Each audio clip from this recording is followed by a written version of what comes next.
So let's take a look at the opening page of Campbell's The Hero with a Thousand Faces. This will give you a sense of how the book is going to be used to frame our discussion, our understanding of the works that we'll be dealing with.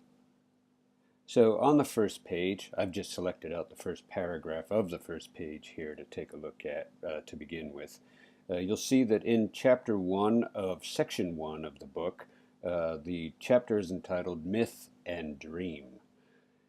Campbell was participating in a movement that continues today in many ways, but was especially popular, I would say, from the 1920s up through the 1980s in what was called myth criticism in literary circles. It also took place in anthropology, in philosophy, religious studies, and so on. But the point was that myth, what we often refer to when we're talking about Greek myths, Roman myths, various tribal myths across the globe, all participate in some kind of archetypal or universal structure or even universal human consciousness that gives the reader, the listeners, the viewers a mode of entry into the material that the I would say artist, but in the time of the myth, there wasn't really a concept of the artist.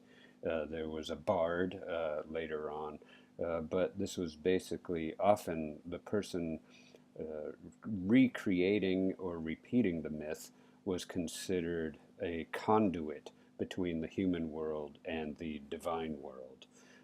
But anyway, let's take a look and see where myth and dream come out here. Whether we listen with aloof amusement to the dreamlike mumbo-jumbo of some red-eyed witch doctor of the Congo, or read with cultivated rapture thin translations from the sonnets of the mystic Lao Tzu, now and again crack the hard nutshell of an argument of Aquinas, or catch suddenly the shining meaning of a bizarre Eskimo fairy tale, it will be always the one shape-shifting yet marvelously constant story that we find, together with a challengingly persistent suggestion of more remaining to be experienced than will ever be known or told. So let's take a look at just this paragraph before we go on to the next couple paragraphs.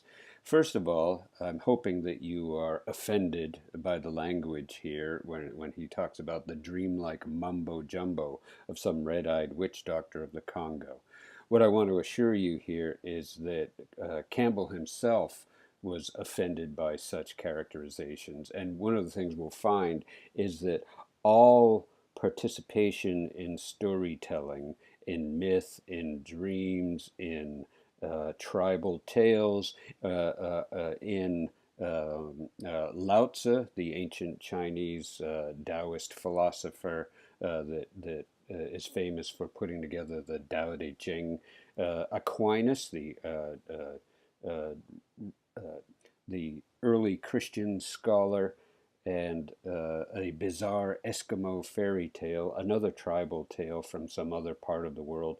All of these cultural moments are equivalent in Campbell's mind in terms of their ability to tap into this kind of mythic and dream structure that underlies all human consciousness.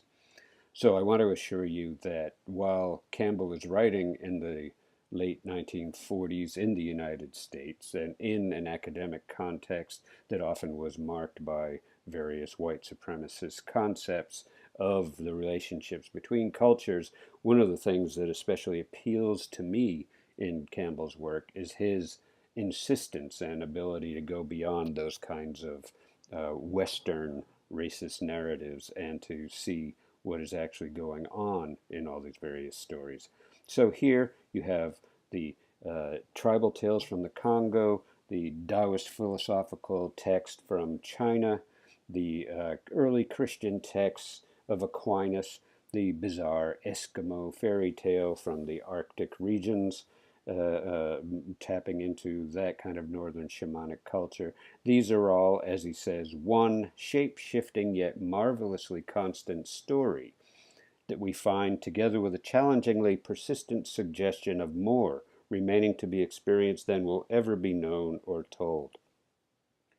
So the books we're reading, the movies we're seeing, are also participating in this one marvelous constant story.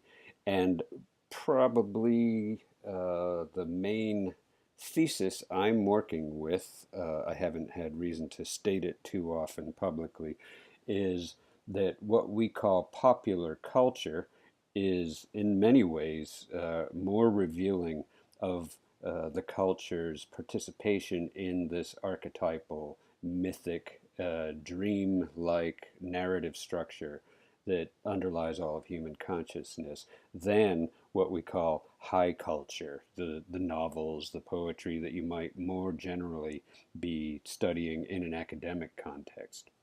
So let's go on to the next paragraph. Throughout the inhabited world, in all times and under every circumstance, the myths of man have flourished, even today, as a part of what he's talking about. And they have been the living inspiration of whatever else may have appeared out of the activities of the human body and mind. It would not be too much to say that myth is the secret opening through which the inexhaustible energies of the cosmos pour into human cultural manifestation. Religions, philosophies, arts, the social forms of primitive and historic man, prime discoveries in science and technology, the very dreams that blister sleep boil up from the basic magic ring of myth. I didn't read that quite right. They all boil up from the basic magic ring of myth. So the myth is the secret opening through which the inexhaustible energies of the cosmos pour into human cultural manifestation. So by cultural, he's referring to the different times, different places, different tribal, civilizational ways of conceiving of self, of society, of the globe, of the universe, and the way they manifest themselves. But underlying all of these is the same inexhaustible energy of the cosmos. The third paragraph. The wonder is that the characteristic efficacy to touch and inspire deep creative centers dwells in the smallest nursery fairy tale, as the flavor of the ocean is contained in a droplet or the whole mystery of life within the egg of a flea. For the symbols of mythology are not manufactured. They cannot be ordered, invented, or permanently suppressed. They are spontaneous productions of the psyche, and each bears within it undamaged the germ power of its source. And when Campbell's referring to the psyche here toward the end, again, he's talking about a kind of universal notion of human psychic capacity. The psyche here is the ancient Greek word that often is translated as soul. It doesn't exactly mean what soul means in kind of traditional Christian context, but is that aspect, that power, that deeper level of humanity that taps us into the deep creative centers that are inhabiting the smallest nursery fairy tale, the popular culture film that many people might like to make fun of, the so-called greatest literary work that we could come across, and so on. And finally, questions. What is the secret of the timeless vision? From what profundity of the mind does it derive?